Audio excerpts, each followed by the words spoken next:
Muy buenos días, buenas tardes o buenas noches, según el lugar donde nos sintonicen. Saludamos y agradecemos a la producción de Radio Mantra FM, al gran equipo de hermanos que nos apoyan para que este programa, tu programa, El Faro Camino a Shambhala, se pueda realizar semana a semana.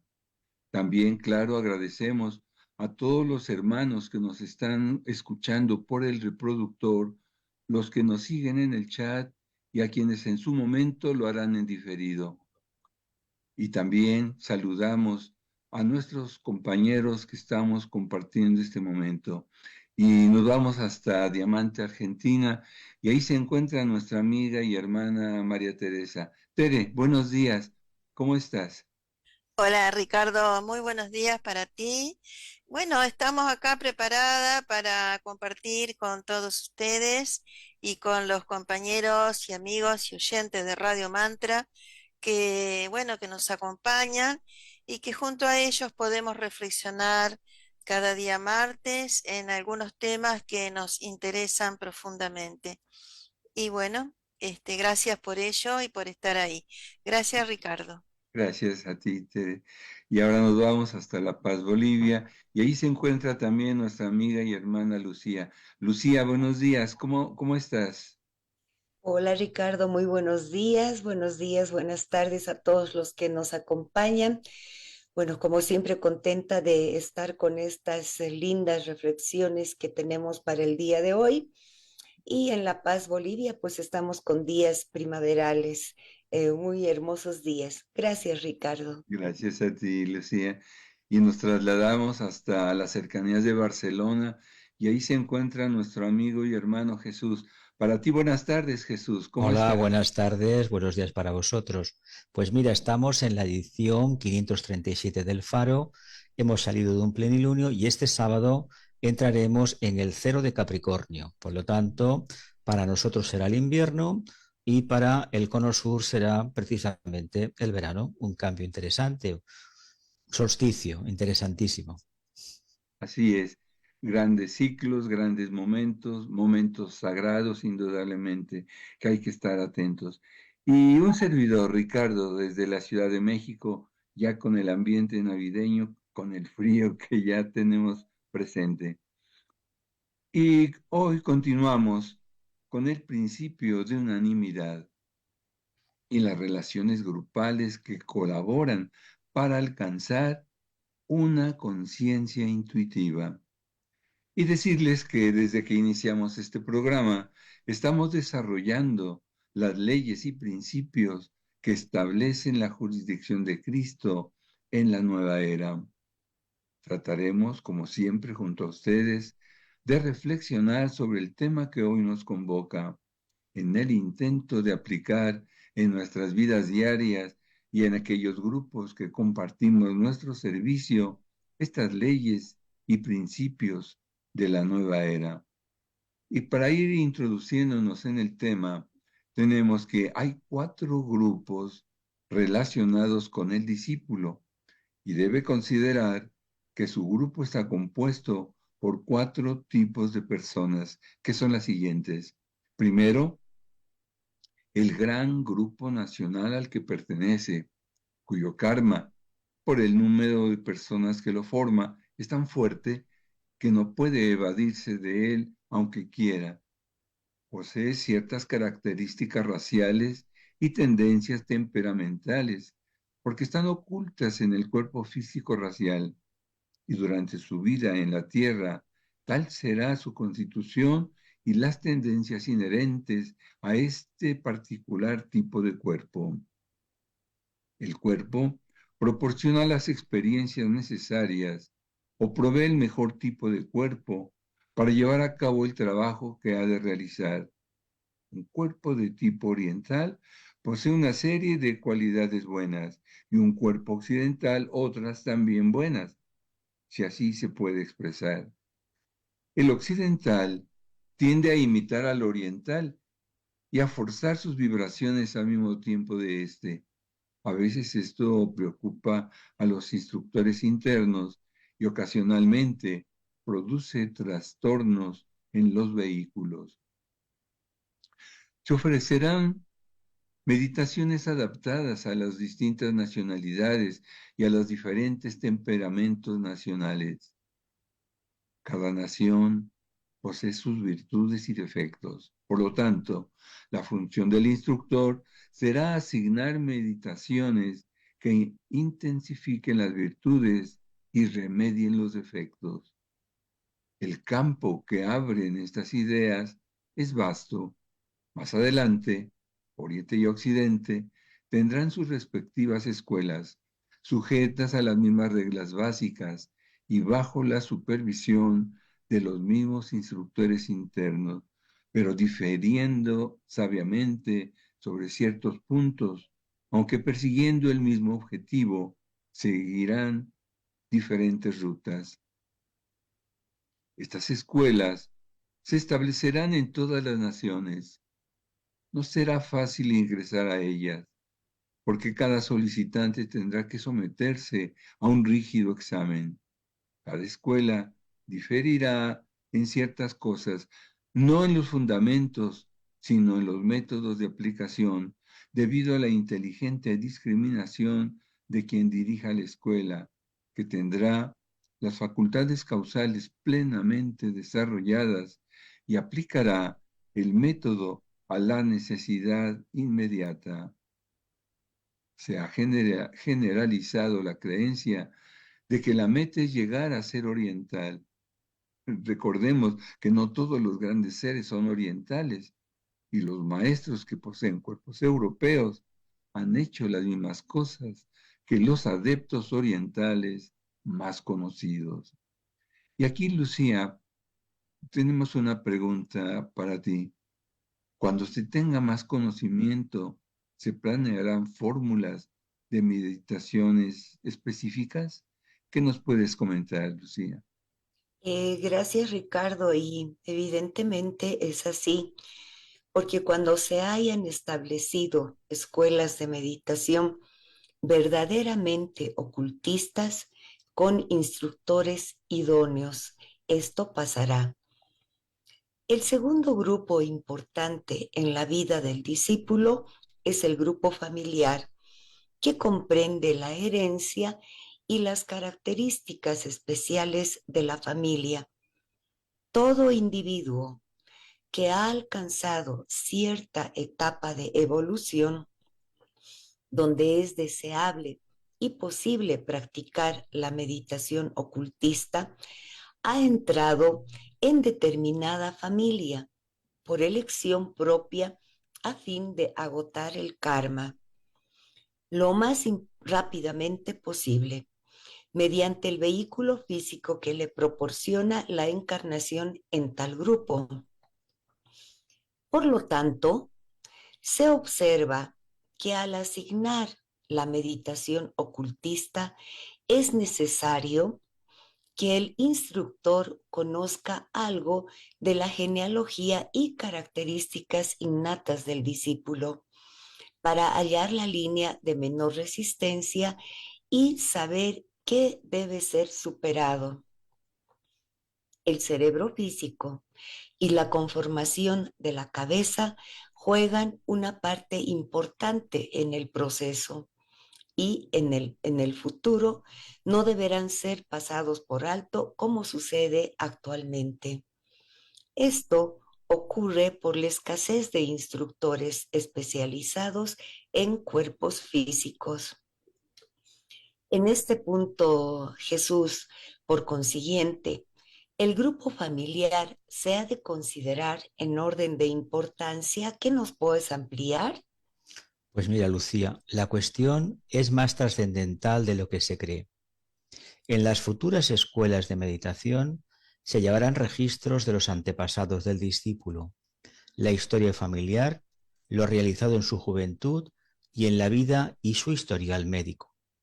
Este registro deberá ser exacto y por ello mucho se aprenderá. La vida será controlada y la purificación científica del cuerpo físico será una de las primeras cosas que se intentará.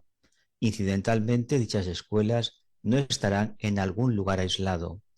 Lo ideal es que estén en el mundo, sin pertenecer al mundo, y solo en las etapas avanzadas e inmediatamente antes de recibir la iniciación se permitirá al discípulo tener periodos de retiro.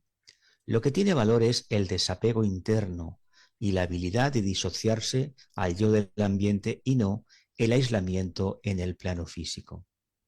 En cuanto al tercer grupo que se debe tener en cuenta es el particular grupo de servidores, al cual pueda estar afiliado todo individuo que está preparado para practicar la meditación ocultista debe haber demostrado primero y durante muchas vidas su inteligente disposición a servir y trabajar con otros. El servicio altruista constituye la roca fundamental de la vida del ocultista. Cuando ello no existe, acecha el peligro, y la meditación ocultista constituye una amenaza. De allí que el individuo debe ser un trabajador activo en algún sector del campo mundial y análogamente desempeñar su parte en los planos internos. En tales condiciones, el instructor deberá tener en cuenta varias cosas. A. El trabajo grupal que esté realizando y su preparación para servir mejor en ese grupo. B. El tipo de trabajo que realiza y la relación con sus asociados, factor oculto muy importante. Serán cuidadosamente valorados antes de asignar una meditación, porque tienden a desarrollar ciertas cualidades que pueden entorpecer al servidor en su trabajo. Se darán meditaciones que aumenten la capacidad para servir, conociendo que el propósito mayor incluye al menor. Aquí, María Teresa, tenemos una cuestión planteada para ti. ¿Cuál es el cuarto grupo que entra en los cálculos del instructor? ¿Qué puedes ampliarnos? Bueno, Jesús, gracias. Es ese grupo al cual pertenece el ser humano en el plano interno. El grupo de auxiliares al que ha sido designado o el grupo de estudiantes del que forma parte. Se tendrá en cuenta su tipo particular de trabajo grupal. Se fomentará la capacidad para progresar a la par de sus condiscípulos y acrecentará su capacidad para ocupar el puesto designado. En la actualidad, el objetivo de la meditación es dominar la mente y este debe ser siempre el paso preliminar.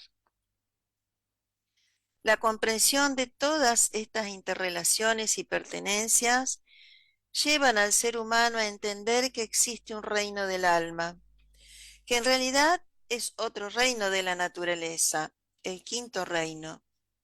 La entrada en este reino es un proceso tan natural como lo ha sido en el proceso de la evolución, el tránsito de la vida evolutiva de cualquier reino de la naturaleza a otro.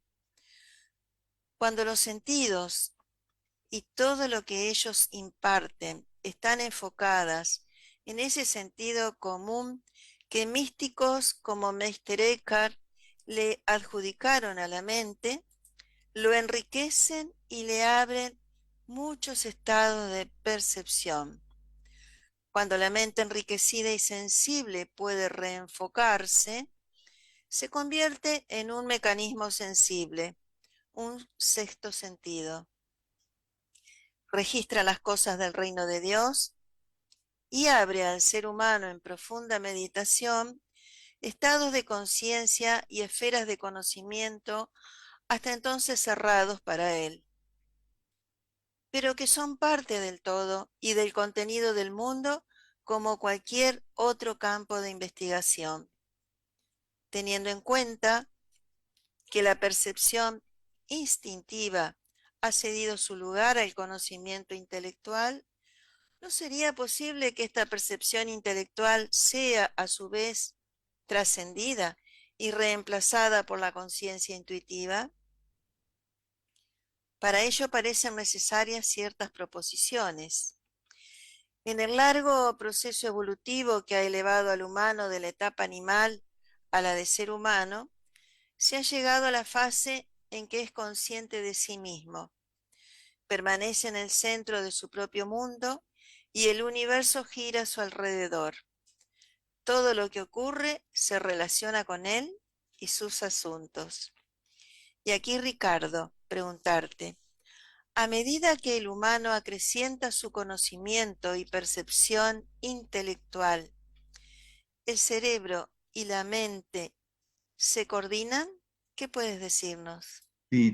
Así es, el que el hombre sea consciente de sí mismo es simplemente la herramienta o instrumento de los instintos entrenados y de la mente controlada, la cual extrae del contenido del subconsciente, de la memoria activa y del ambiente, lo que necesita para llevar adelante el proceso de vivir en un mundo exigente. Entonces, se convierte en un ser humano eficiente y útil y ocupa su lugar como célula consciente en el cuerpo de la humanidad. Comienza a comprender algo de las relaciones grupales, pero hay algo más. Desde las primeras etapas de la existencia humana hasta la del humano superior altamente coordinado, ha existido siempre una conciencia de algo diferente, de un factor que está más allá de la conocida experiencia humana y de una meta, búsqueda o deidad. Esta percepción sutil o indefinible surge inevitablemente y hace que el humano trate siempre de avanzar buscando aquello que la mente, tal como se la conoce, las circunstancias o el ambiente no pueden proporcionarle. A esto se le puede denominar la búsqueda de la certidumbre, el esfuerzo por lograr la experiencia mística o el impulso religioso está inefablemente presente. Estas tres proposiciones delinean seriamente el camino que el humano ha recorrido en su conciencia. Representan la condición en que se encuentra un vasto número de seres humanos en la actualidad, eficientes, intelectuales, bien informados, responsables, pero al mismo tiempo descontentos. Dudan del futuro o enfrentan la inevitabilidad de la muerte, anhelan avanzar hacia una conciencia más amplia, llegar a una seguridad de las cosas espirituales y a la realidad final.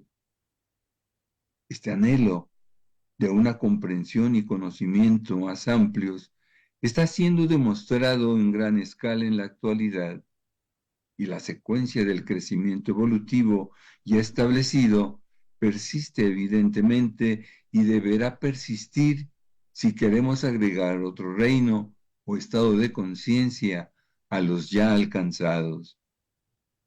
Y aquí, Lucía, preguntarte, ¿qué ocurre cuando aplicamos la atención al propósito de la vida, la concentración sobre el trabajo, el vivo interés en las ciencias que ocupan la atención de nuestras mejores mentes y la meditación, tal como algunos la practican? ¿Qué nos puedes comentar al respecto, Lucía? Gracias, Ricardo.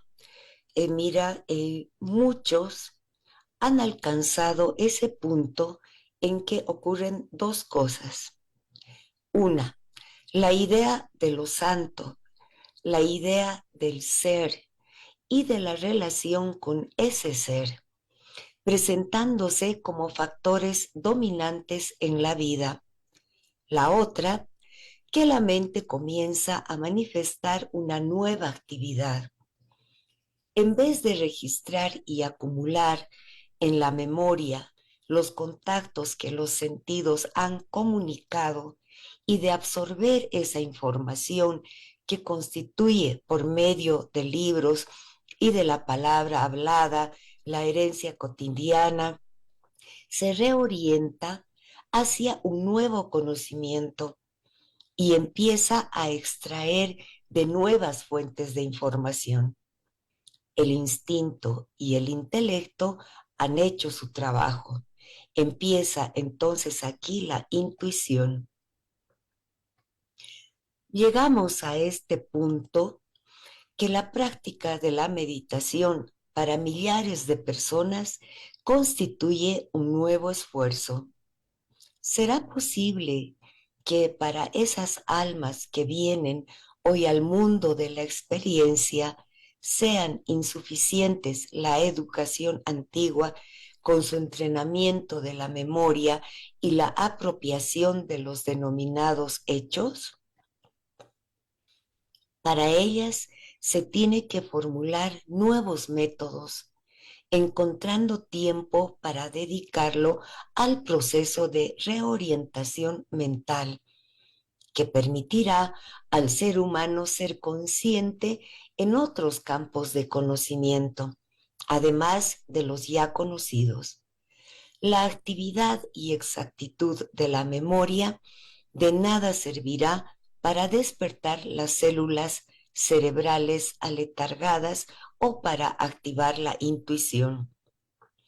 Debe recordarse que donde se manifiesta la intuición y se halla activa la conciencia intuitiva es el plano búdico o intuitivo. Dicho plano es la analogía superior del astral o emocional, el plano de la percepción sensoria a través de una sentida identificación con el objeto de la atención o atracción. Es evidente, por lo tanto, que si se quiere activar la facultad intuitiva, puede realizarse por el estudio de símbolos. El estudiante debe sentir o estar en cierta manera identificado con la naturaleza cualitativa del símbolo y con la naturaleza de esa realidad que la forma simbólica oculta. En este punto, Jesús, ¿qué se exige para interpretar correctamente un símbolo? ¿Qué nos puedes ampliar? Pues mira, Lucía, la tarea de interpretación de los símbolos en forma correcta y sin errores exigirá una elevada integración espiritual y haber desenvuelto la conciencia búdica de unidad en un elevado grado de evolución. Quien posee una conciencia búdica de unidad, su comportamiento social será siempre el de un perfecto servidor del plan y el de un verdadero colaborador de la jerarquía. Bien, amigos, la bibliografía consultada para el programa de hoy procede de las cartas sobre meditación ocultista y espejismo de Alice Bailey, de la introducción al Agni Yoga y de varias conferencias de Vicente Beltrán Anglada y de los cuadernos del grupo de meditación para la nueva era. Y ahora pasamos al bloque de las preguntas. Adelante, Ricardo. Sí, gracias, Jesús. Pues sí, ahora continuamos las preguntas con un programa sobre el principio de unanimidad, considerando las relaciones grupales que colaboran para alcanzar una conciencia intuitiva. Y aquí tenemos una primera pregunta que dice así: ¿por qué la conciencia intuitiva se asocia con el plano búdico? ¿Qué nos puedes comentar, Tere, al respecto? Sí, Ricardo, gracias. Bueno, la apertura de la puerta que conduce al quinto reino, como bien dijimos antes, es la etapa de la conciencia búdica, que es donde se tiene aquella conciencia intuitiva de la que estamos hablando. Y se accede a través del segundo tramo del Antakarana que une con la tríada espiritual. Entonces, estamos hablando de una conciencia superior, ¿no?, a la que deberemos acceder en algún momento. Y se nos muestra qué pasos debemos realizar para acceder a ella. Para lo cual, ¿qué tenemos disponible? El Agni Yoga, que es realmente el instrumento, si podemos decirle así, que tiene la humanidad para aplicarlo ya, ¿no? Y además es útil para una mente entrenada, por eso es necesario entrenar bien la mente previamente. Y entonces es posible el uso del Agni Yoga. Eso puedo decir, Gracias, Ricardo. gracias, Tere. ¿Qué nos puedes comentar, Lucía, en este sentido? Gracias, Ricardo. Bueno, nosotros sabemos que tenemos diferentes planos, ¿no? Y el cuarto plano es el plano búdico tercer plano, el mental. Entonces, en el mental se desarrolla ese intelecto que cuando se va sublimando, accede al otro plano que es el búdico y que es la intuición.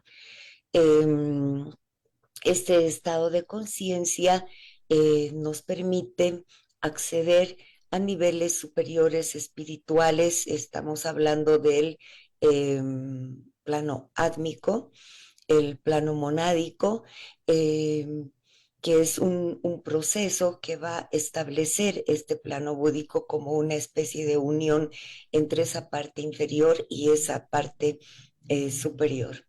Gracias, Ricardo. Gracias, Lucía. Jesús, ¿algún comentario? Pues simplemente decir que lo asociamos con el plano búdico porque es lo más refinado que tenemos en meta como reino humano. La entrada a la cuarta iniciación, el aratado, entrar en ese mundo espiritual, el quinto reino, se consigue en ese momento, pero básicamente porque ya la energía búdica forma parte de nuestra existencia. Y el razonamiento que hasta ese momento habíamos tenido se queda convertido en una contemplación que seguramente no tenemos palabras para describirla. Gracias. Sí, y siempre sí, es muy interesante decir cómo podemos lograr esa conciencia intuitiva, cómo se va alcanzando. Y el aspirante, el discípulo ya iniciado en algún grado, tiene ese gran anhelo.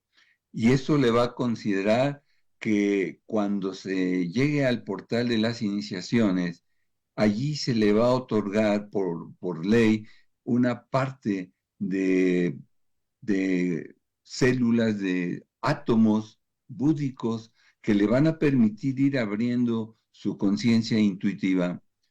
Se señala que en la primera iniciación podemos alcanzar un 25% de esta eh, conciencia búdica y por lo tanto se empieza a despertar la intuición en algún nivel. Cuando los iniciados logren llegar a una segunda iniciación, habrán alcanzado un 25% más, un 50% tendrán ya de este plano de conciencia búdica y su conciencia intuitiva irá creciendo. ¿Qué pasará con la tercera iniciación? Un 75%. Y claro, al llegar a la cuarta iniciación, ese gran momento sublime que está marcando en el aspirante, en el discípulo, ya un gran momento de trascendente, se supone que tendrá ahí ya un 100% de esa conciencia búdica, de esa conciencia intuitiva que le permitirá tener conocimientos y tener visiones y tener acceso a un nivel de sabiduría que antes no poseía. Pero es todo un proceso que se logra y que ahora se pide que podamos llegar como una necesidad. Bien, pero tenemos una siguiente pregunta. ¿Qué valor tiene comprender los símbolos para desarrollar la capacidad intuitiva? ¿Qué nos puedes comentar al respecto, Jesús? Mira, el símbolo es un mensaje envuelto dentro de una botella, simbólicamente hablando, y cada uno, según el grado de percepción interna, podrá extraer del símbolo aquello que necesita. Ya puede tratarse de un hexaedro, de un triángulo, un tetraedro, etcétera, etcétera. No importa. Lo importante es que entendamos que el símbolo es un manantial de sabiduría. ¿Por qué lo digo? Porque a medida que se va investigando y dialogando internamente, visualizándolo, resulta que tiene vida, plena vida. El objetivo tal vez sea o descubrir un dragón, es decir, una energía increíble dentro, o tal vez ver cómo se despliegan unas alas. Esas alas son las alas de la conciencia. Por lo tanto, entendamos que un símbolo es un mensaje para aquel que está dispuesto a desenterrarlo. Qué bello, sí. Ahí tenemos un gran reto, ir comprendiendo los símbolos. ¿Qué nos puedes decir al respecto, Lucía? Sí, es importante en este desarrollo evolutivo porque inclusive los átomos van cambiando de forma a medida que estos se van sutilizando, a medida que se van polarizando átomo permanente, podríamos decir, toda esa sustancia de cada cuerpo, estos van cambiando de forma. Entonces, estos símbolos representan cambios de conciencia, podríamos decir, en cada ser humano, en cada discípulo. Y comprenderlos, por ejemplo, los triángulos formados, el círculo dentro de un cuadrado, qué es lo que significa. Realmente nos da mucha sabiduría el comprender estos cambios en la parte de simbología. Gracias, Ricardo. Sí, Lucía, gracias. ¿Tere, algún comentario al respecto? Sí, basada en los comentarios de Jesús y de Lucía, evidentemente los símbolos son entidades, o sea, energías, que se van impregnando así, con más energía, cada vez que un ser humano va meditando sobre ellos, ¿no? Entonces se va potenciando esa energía y la interrelación con los seres humanos también se facilitará así a través del tiempo. Lo que sí es que están expresándonos, como bien dijo Jesús, secretos, ¿no es cierto?, que van desarrollando cada vez más la capacidad intuitiva, que es necesaria para avanzar en la expansión evolutiva. Y también esta comprensión intuitiva siempre se accede a través de la acción grupal, ¿no?, en esta era acuariana.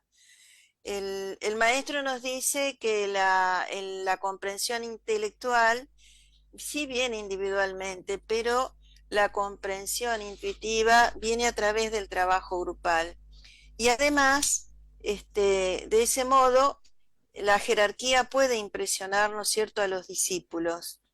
Y los discípulos, con su capacidad intuitiva desarrollada, lenta pero firmemente, empiezan a percibir las ideas mostradas por la jerarquía, ¿no es cierto?, por los maestros, y luego estos discípulos o estudiantes las presentan a las mayorías, ¿no?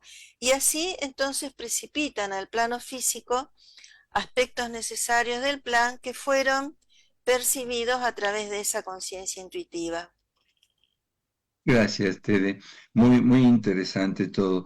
Y ahí tenemos un gran reto, cómo ir interpretando los símbolos con esos grandes mensajes, con ese poder de energía que llevan dentro. Y allí también tenemos la necesidad de ir descubriendo que esos símbolos nos están llamando para entregarnos grandes conocimientos y sabidurías. Ya se hablaba del triángulo, y qué no decir cuando hay un triángulo doble que se unifica, uno que sube, uno que desciende, y que nos está marcando, por ejemplo, un micro y un macro universo. Y cuando se habla de una estrella de 5 puntas, todo lo que significa para el aspirante, para el discípulo que ya está en el sendero. Y cuando se habla de una estrella de 9 puntas, estamos hablando de algo muy magnífico que se nos está entregando. Gran sabiduría y grandes símbolos, y más que se van a ir presentando en nuestro existir. Y vamos a una última pregunta, aunque sea breve, Jesús. Si el principio de unanimidad o conciencia intuitiva nos habla de un estado de conciencia futuro, las relaciones grupales correctas nos indicarán que lo estamos construyendo. ¿Qué nos puedes decir, Jesús? Pues con total probabilidad diría que sí, que eso nos lo demuestran las relaciones del día a día de los grupos. Sucede que las técnicas de desarrollo grupal son muy cortas, de muy poco tiempo en la Tierra, por lo tanto son muy novedosas. Por lo tanto, para conseguir que realmente se expanda esta conciencia de unanimidad, hay que picar mucha piedra, y sobre todo no por los que van a venir, sino por los que ya creemos que estamos en el camino. Porque los que vengan tendrán que encontrarse con lo que nosotros hemos realizado. Nosotros hemos cogido bastante de lo que hicieron los anteriores, pero nos compete en este momento, porque estamos más despiertos a lo mejor que en otros momentos de nuestra vida, ahondar, profundizar más en este camino de las relaciones grupales correctas y sobre todo con la meta de que lo que aspiramos es una conciencia que no tiene parangón en la conciencia humana. Es algo que está muy por delante de cualquier comprensión humana. Muchas gracias, Jesús. Muy interesante todo. Sabemos que es este gran momento que estamos buscando, esa conciencia intuitiva, una conciencia búdica, una conciencia que nos estará conectando a realidades mayores. Gracias, Jesús. Y bueno, creo que ha llegado el momento de pasar a la cápsula de la belleza. Muy bien. Adelante, por favor. Vamos a leer el parágrafo 391 del libro Corazón de Elena Roerich. El sentimiento siempre prevalecerá sobre la razón. Es necesario aceptar esto como una verdad incuestionable. Por lo tanto, cuando nosotros hablamos del corazón, estamos afirmando a la ciudadela del sentimiento. Pero, ¿qué diferente es la lujuria del sentimiento del corazón? La enseñanza acerca del sentimiento creativo es la realización de la creatividad del pensamiento. No hagamos una disección del campo de los sentimientos porque es un campo único floreciendo. Nosotros sabemos que la siembra de sentimientos, pero ¿dónde están los frutos de la mente? La razón no puede crear si no se provee la semilla del corazón. Así, cuando nosotros hablamos del corazón, nosotros hablamos de la belleza. Corazón, Elena Roerich.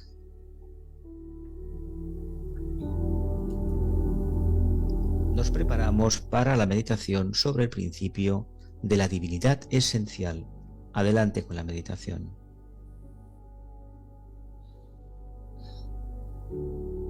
Relajamos nuestro vehículo físico.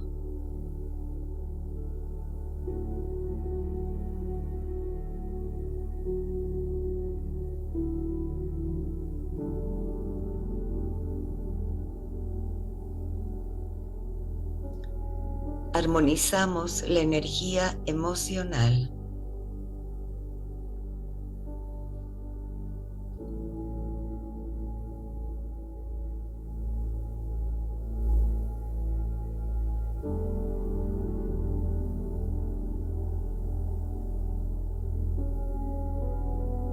Calmamos la mente, orientándola a tranquilas y elevadas zonas.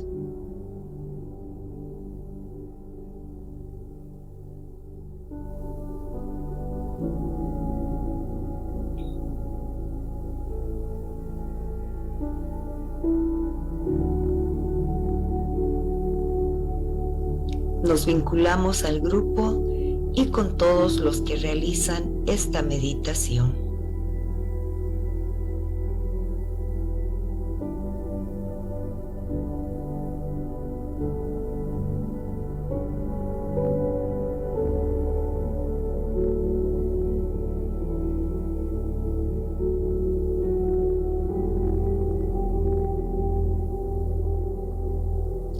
Nos consagramos con todos los hombres y mujeres de buena voluntad a la construcción de la nueva ciudad de la humanidad.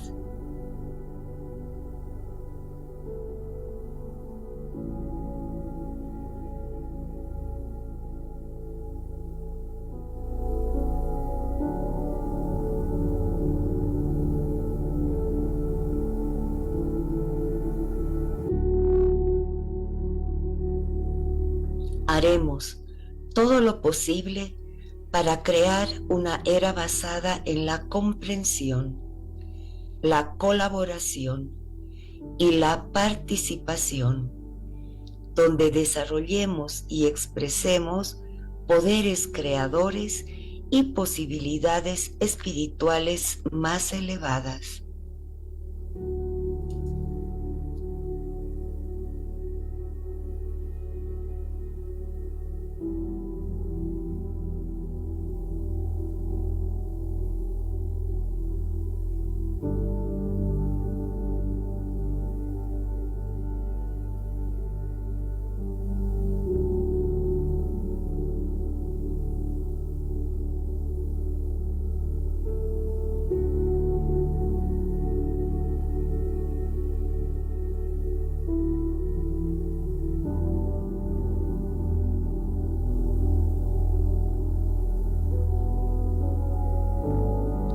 Visualizamos como símbolo de la divinidad esencial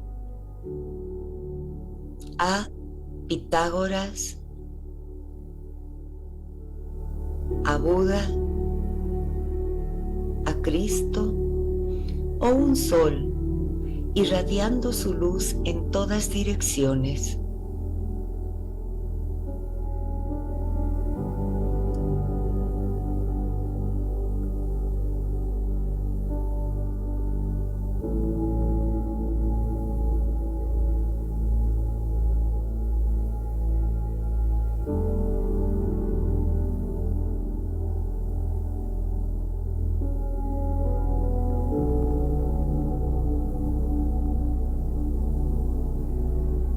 Reflexionamos sobre este significado, valor e implicancia de este principio de divinidad esencial.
Planificamos cómo demostrarlo individualmente y desarrollarlo en el mundo.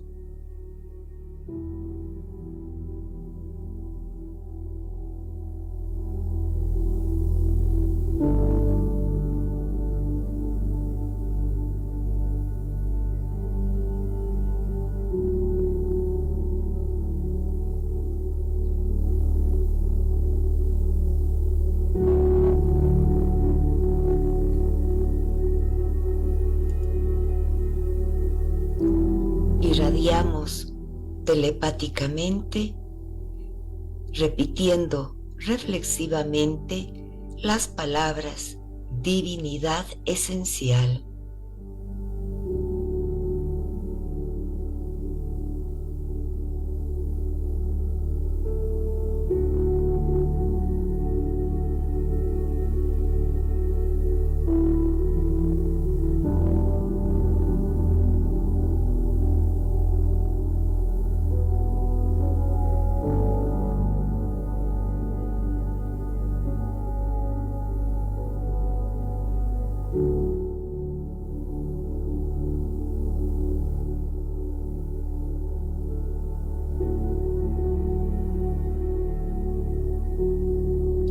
Enviamos la forma mental de la divinidad esencial a través de haces de luz hacia todas direcciones.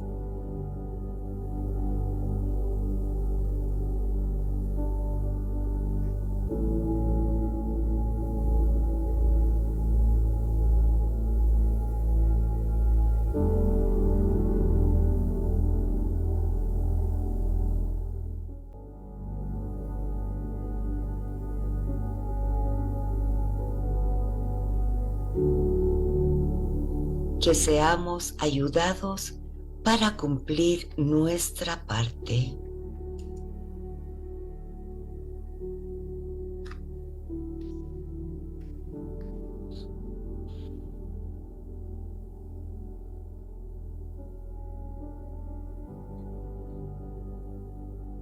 Pronunciemos la gran invocación. Desde el punto de luz en la mente de Dios, que afluya luz a las mentes de los hombres, que la luz descienda a la tierra.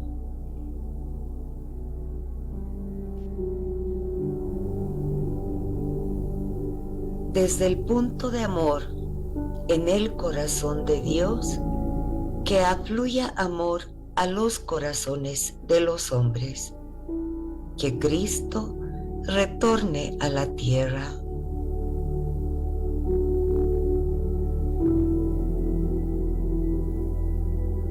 Desde el centro, donde la voluntad de Dios es conocida, que el propósito guíe a las pequeñas voluntades de los hombres, el propósito que los maestros conocen y sirven.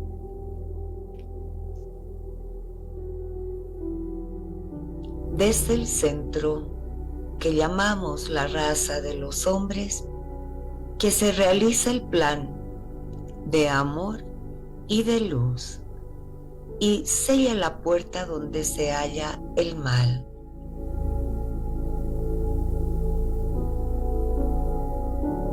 Que la luz, el amor y el poder restablezcan el plan en la tierra.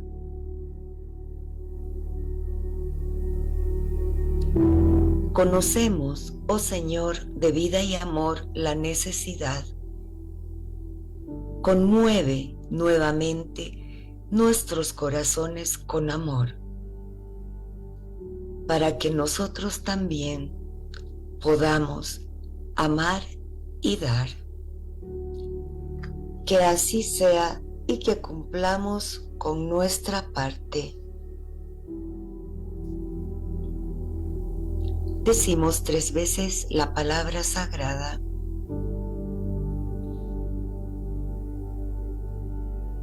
Oh.